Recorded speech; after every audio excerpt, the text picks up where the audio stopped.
দেশের শীর্ষ সুপারস্টার শাকিব খান পদ্মায় একের পর এক দিচ্ছেন হিট সিনেমা। সর্বশেষ তাণ্ডব দিয়ে মাতিয়েছেন দেশ। তবে ধুমধারাক্কা অ্যাকশনের পর এবার গল্প নির্ভর সিনেমা নিয়ে আসছেন দেশের শীর্ষ সুপারস্টার শাকিব খান। আসন্ন সোলজার সিনেমায় এক গোয়েন্দা এজেন্টের চরিত্রে দেখা যাবে তাকে। বিষয়টি গণমাধ্যমে নিশ্চিত করেছেন শাকিব খান।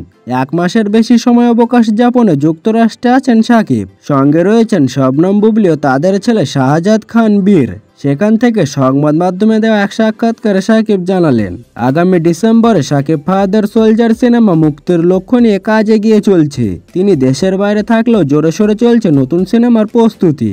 শাকিব খান বলেন, ধুমধারাক্কা সিনেমা তো অনেক হয়েছে, এবার গল্প নির্ভর একটু অন্য ধরনের সিনেমা নিয়ে আসতে চাই। সেভাবেই সব কাজ আগাচ্ছে।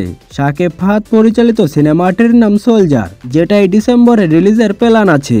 সোলজার ছাড়াও আরও কিছু প্রজেক্ট নিয়ে ব্যস্ত শাকিব খান।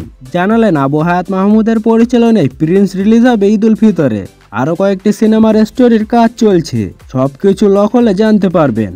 সবগুলো সিনেমা স্টোরি থেকে শুরু করে সবকিছুই ভিন্ন রকমের। এর বাইরে চমকপ্রদ কিছু খবর আছে, ধীরে ধীরে সবাই তা জানতে পারবেন। জানা গেছে, সোলজার সিনেমায় রাষ্ট্রীয় গোয়েন্দা সংস্থার সাবেক এক এজেন্টের চরিত্রে দেখা দেবেন শাকিব। দায়িত্ব পালনকালে সেই এজেন্টের মানসিক টানাপোড়েন, ব্যক্তিগত জীবনের নানা দ্বন্দ্ব আর দেশের রাজনৈতিক পরিস্থিতি ফুটে উঠবে সিনেমার গল্পে।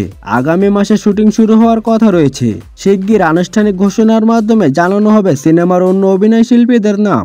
1 মাস ধরে শাকিবের এই সিনেমা নিয়ে গুঞ্জন শোনা যাচ্ছে। খবর ছড়িয়েছিল সেনা কর্মকর্তার চরিত্রে শাকিব ফাহাদের সিনেমায় অভিনয় করবেন শাকিব। সম্প্রতি গুঞ্জন ছড়াই এই সিনেমায় শাকিবের বিপরীতে থাকবেন তানজিন তিশা। তবে এসব নিয়ে কোনো বক্তব্য দেননি সিনেমা সংশ্লিষ্ট ব্যক্তিরা। অবশেষে শাকিব খানের বক্তব্যে পরিষ্কার হলো সিনেমার নাম ও মুক্তির সময়।